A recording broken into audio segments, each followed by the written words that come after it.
시청자 여러분 안녕하십니까? 좋은 아침입니다. 모두가 꿈에 그리던 코스피 5천, 그 역사적인 순간을 어제 함께 하셨는데요.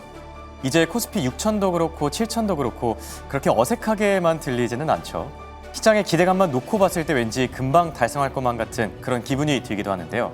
다만 증시가 워낙 단기간에 그것도 가파르게 오른 만큼 기술적 조정에 대한 얘기들도 함께 나오는 중이죠.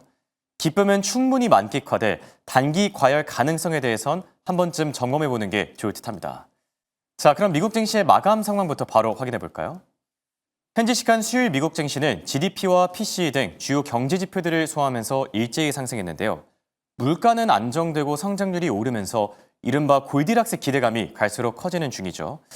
지표들을 통해서 미국 경제 기초 체력들을 다시 한번 확인하면서 투자 심리도 많이 개선된 상태인데요. 다우지수는 400포인트 가깝게 뛰었고요. S&P 500 지수는 6,900선을 다시 회복했고 기술주 중심의 나스닥 지수도 0.9% 상승했습니다. 자, 그럼 다음 장 통해서 채권과 외환 시장 흐름도 체크해 보시죠. 지금 미국의 국채금리 역시나 주요 경제 지표들을 소화하면서 보합권에서 거래를 마쳤는데요. 그린란드를 둘러싼 지정학적 리스크가 많이 해소된 상태죠. 이에 따라서 셀 아메리카도 진정되면서 국채금리도 내리막길을 걷고 있는데요. 10년물 기준으로는 4.25%까지 떨어진 상태고요. 그리고 달러 인덱스도 해당 이슈를 주시하면서 98 초반대에서 거래됐고 역외 시장에서 원달러 환율 다행히 계속 안정된 흐름을 유지하는 중이죠. 1,463원대에서 거래 중인 점 참고하시기 바랍니다. 자, 그럼 오늘 장의 메인 이슈들도 같이 체크해 보시죠. 미국 국채를 매도할 경우에 대규모 보복에 나설 것이다. 상당히 살벌한 경고죠. 도널드 트럼프 미국 대통령의 발언이었는데요. 최근 스웨덴과 덴마크 연기금이 미국 국채를 매각하면서 큰 이슈가 된 적이 있었죠. 이걸 두고 만약 같은 사태가 또다시 발생한다면 우리는 모든 카드를 이제 참지 않고 행사할 것이다라고 밝히기도 했고요. 또 그린란드 합의 틀과 관련해서는 골든돔, 또 광물권까지 모두 다 포함됐다라고 밝히기도 했습니다. 트럼프 대통령 이번 그린란드 합의와 관련해서는 챙길 건 다 챙겨가는 그런 모습이긴 하고요. 자, 그리고 물가와 성장률 지표가 차례대로 공개됐었죠. 우선 PCE부터 살펴보면 11월 달을 기준으로는 전년 대비 2.8% 올랐고요. 시장 예상치에 부합하는 수준이었습니다. 여기에 또 10월 달 PCE도 같이 공개됐었죠. 전년 대비 기준, 이 근원 PCE 그리고 헤드라인 모두 시장 예상치에 부합했는데요. 지금 보면은 PCE 가격 지수가 2% 후반대에서 고착화되고 있긴 하지만 그나마 다행인 점은 연준의 타겟팅선 2% 안에는 들어와 있다는 점이죠. 3%를 넘는지 좀 예의주시할 필요가 있어 보이고요. 그리고 성장률 지표도 같이 공개됐었는데 GDP 수정치가 4.3%에서 4.4%까지 조금 더 올라갔죠. 2년 만에 최고치를 기록 중인 상황인데 사실 지난번에 발표됐던 속보치도 4.3%를 기록하면서 충분히 높은 수준으로 나왔는데 여기서 다시 한번 레벨업이 된 겁니다. 3분기를 되돌이켜보면은 관세 불확실성, 지정학적 리스크, 무역 전쟁 여러 가지 변수들이 있긴 했지만 미국 경제의 기초 체력 여전히 튼실하고 계속 순항 중이라는 점 참고하시면 좋을 듯하네요. 자, 이렇게 미국의 경제 지표들 오늘장의 메인 이슈들 체크해봤고요. 더 자세한 기업과 섹터 이슈들은 김현수 아나운서와 바로 만나보시죠. 네, 이슈 M7부터 출발해 보겠습니다. 간밤 M7 분위기 정말 좋았는데요. 하나씩 이슈 체크해 보시죠. 먼저 마이크로소프트의 이슈 간단하게 가볍게 체크해 보겠습니다. 메르세데스의 F1 팀과 함께 스폰서 계약을 맺었다라는 소식이 나오면서 오늘 전반적인 증시 훈풍에 분위기를 더했는데요. 1.47% 오르면서 장중 분위기 가져갑니다.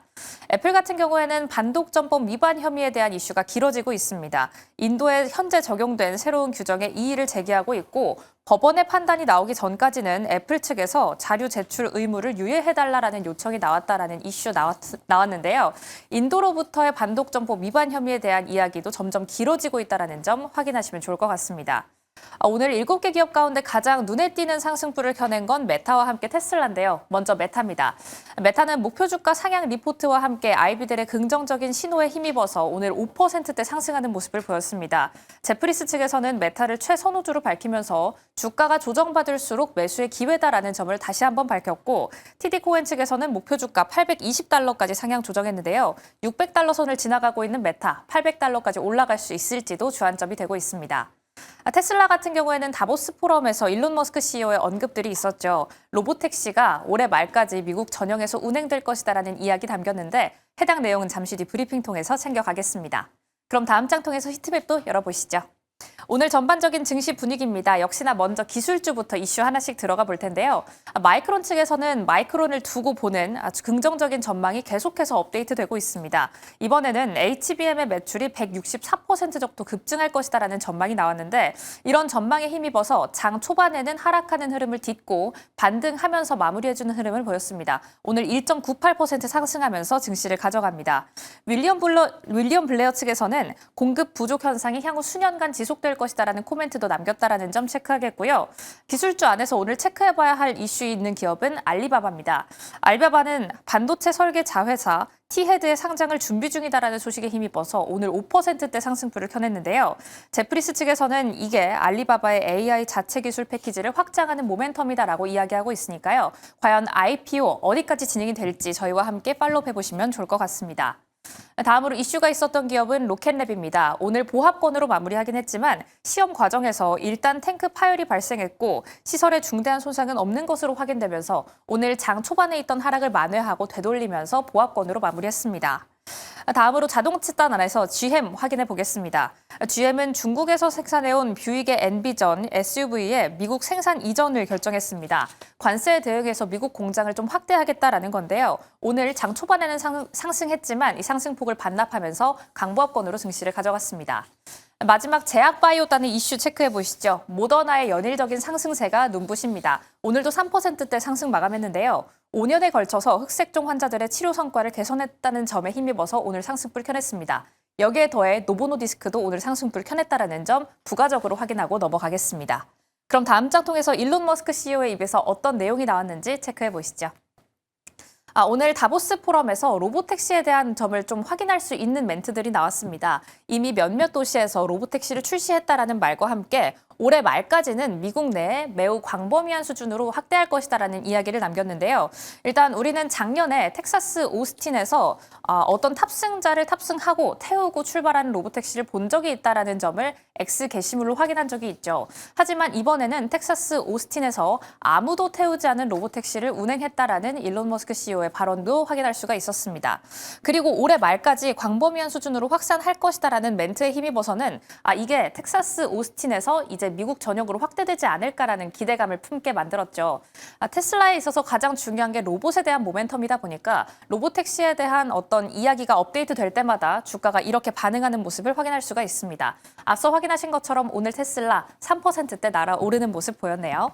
오늘 기술주도 전반적으로 분위기 좋았습니다. 인텔은 실적 발표를 앞두고도 계속된 상승세를 보였고 여타 기업들도 함께 상승폭을 켜내는 모습을 보였는데요. 이런 중요한 이슈들과 일정이 혼재되어 있는 가운데 중심은 어떻게 잡아봐야 할까요? 지금부터 고민 바로 해결하러 가시죠. 자, 이번엔 미국 증시 핫한 이슈들, 핫한 종목들 체크해보는 굿모닝 라이브 시간입니다. 오늘은 새 얼굴이 또 찾아왔는데요. 유진투자증권의 김지혁 PB와 함께합니다. 안녕하십니까? 네, 안녕하십니까? 네, 저희 방송에 또 첫 출연이신데 시청자분들께 먼저 인사 한번 부탁드립니다. 예, 안녕하십니까? 저 유진투자증권의 법인전담팀의 해외 주식 분야로 재직하고 있는 김지혁 PB라고 합니다. 예. 네. 제가 다른 방송에서 몇 번 봤었는데 정말 좋은 인사이트, 좋은 아이디어들 많이 갖고 계시더라고요. 우리 시청자분들께도 이 좋은 내용들 많이 들려주시면 좋을 것 같고요. 자, 오늘 미국 증시, 다행히 이틀 연속 올라줬어요. 그린란드발 무역 긴장감도 많이 해소된 것 같고 경제 지표들도 좀 잘 나와주고 있는데 한 줄 평부터 먼저 남겨주실까요? 아무래도 한 줄 평 같은 경우는 견조한 미국 경제 성장에다가 다만 이제 금리 인하는 조금 아쉬운 부분은 있지만 그럼에도 불구하고 이 불확실성이 약간 제거됐다라는 점들이 그래도 기술주 상승을 이끌어지 않았나라고 보고 있습니다. 네. 자, 그리고 방금 전에 인텔의 실적이 또 나왔습니다. 지금 EPS와 매출은 예상보다 잘 나와줬는데요. 시간 외 거래에서는 5% 급락 중이네요. 아마 가이던스 쪽에 문제가 있지 않을까 생각이 드는데 관련된 내용들은 저희가 속보로 좀 더 추가적으로 전달해 드리도록 하겠습니다. 자, 그럼 굿모닝 라이브 이슈픽 오늘의 주제들 바로 체크해 볼까요? 우선 미국의 골디락스 기대감이 갈수록 커지고 있다라고 하고요. 그린란드와 뉴스타트. 이 뉴스타트는 사실 좀 생소한 분들도 있을 것 같은데 관련된 내용들 오늘 저희가 좀 자세하게 짚어보도록 하고요. 그리고 인텔의 4분기 실적 리뷰까지 세 가지 토픽 올라와 있습니다.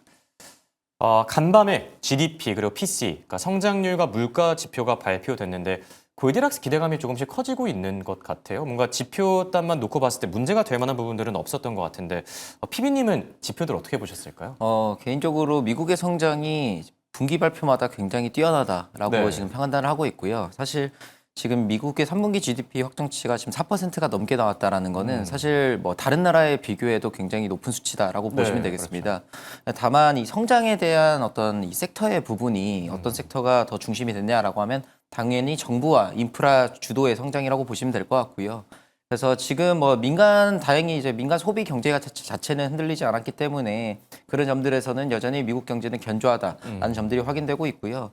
그렇기 때문에 지금 페드워치만 보더라도 사실 1월 금리 인하보다는 지금 동결 쪽에 굉장히 치우쳐져 있다라고 보시면 되겠습니다. 네. 그래서 아무래도 그런 점들이 지금 최근에 이제 미국 10년물에 대한 금리 상승까지도 귀결됐다가 그래도 이제 오전 출근하면서 보니까 4.2%까지도 좀 내려왔던 점이 아무래도 최근에 이제 기술주에 대한 부담이 조금 랠리가 좀 잦아졌다라고 보시면 되겠습니다. 네.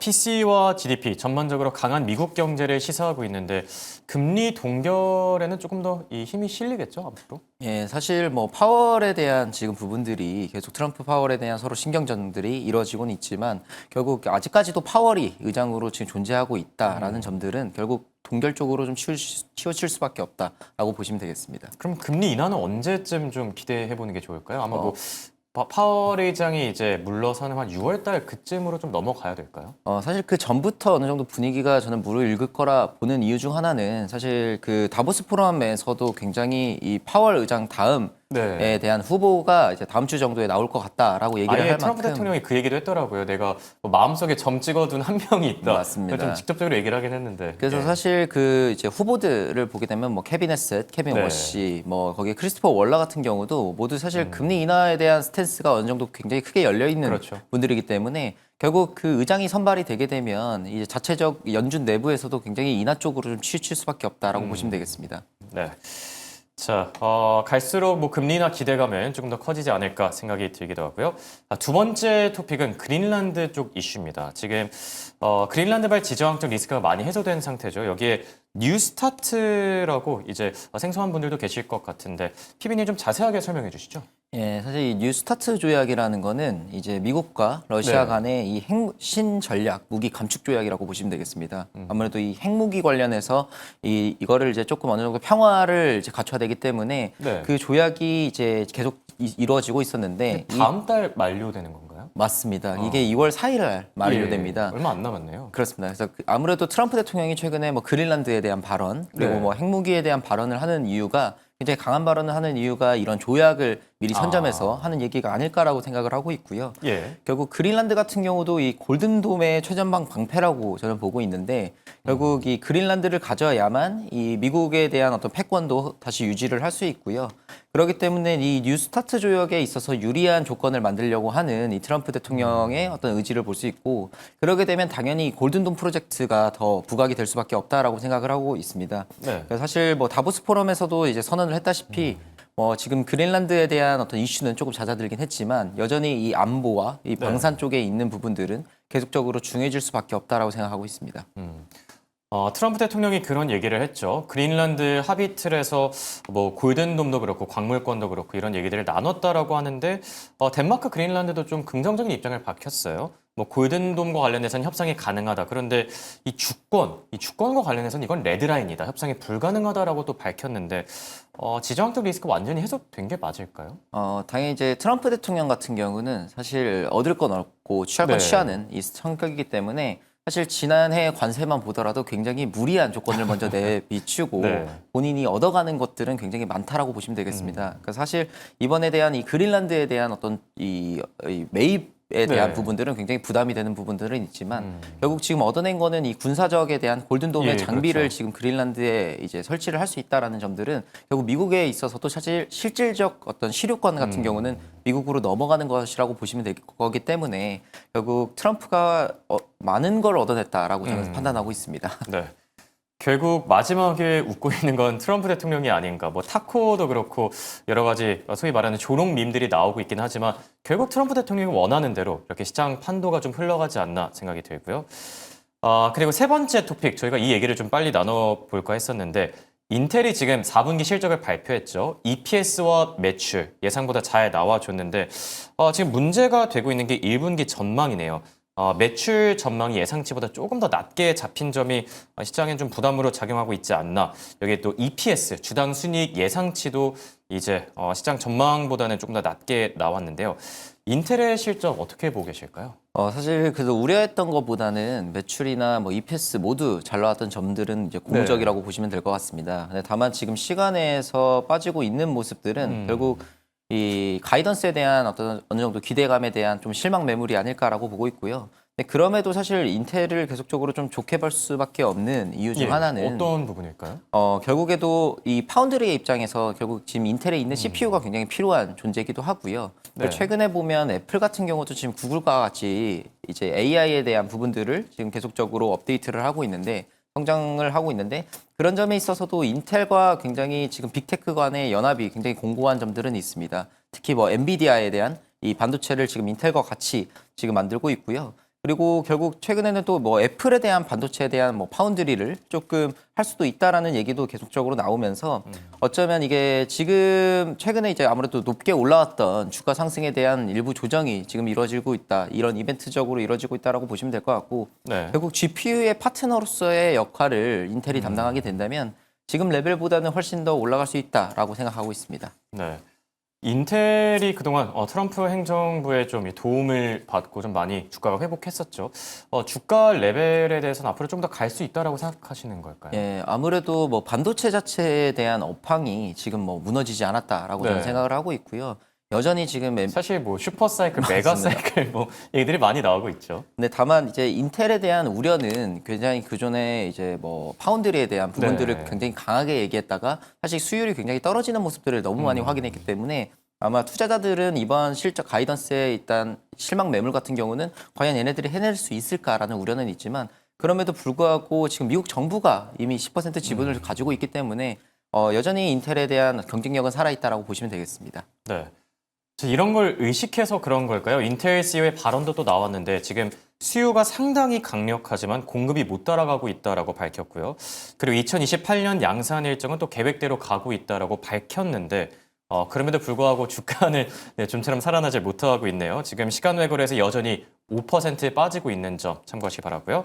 자, 이번엔 기업 이슈들 좀 더 나눠보도록 할게요. 앞서서 그린란드와 골든돔 얘기를 조금 해주셨는데 이쪽 이슈의 최대 수혜자는 혹시 뭐라고 생각하세요?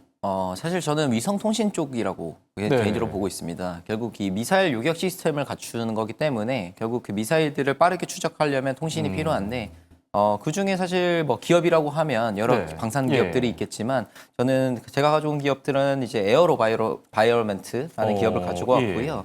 사실 이 기업 같은 경우는 사실 생소한 분들 좀 있을 것 같아요. 예. 맞습니다. 아무래도 이제 드론을 보통 네. 이제 만드는 기업이다 보니까 이제 미국 국방부의 드론을 이제 납품하는 기업이라고 보시면 될 것 같은데 지금 이 기업 같은 경우는 이 스칼이라는 위성통신 지원 프로그램을 지금 진행을 하고 있습니다. 이 골든돔 프로젝트에서.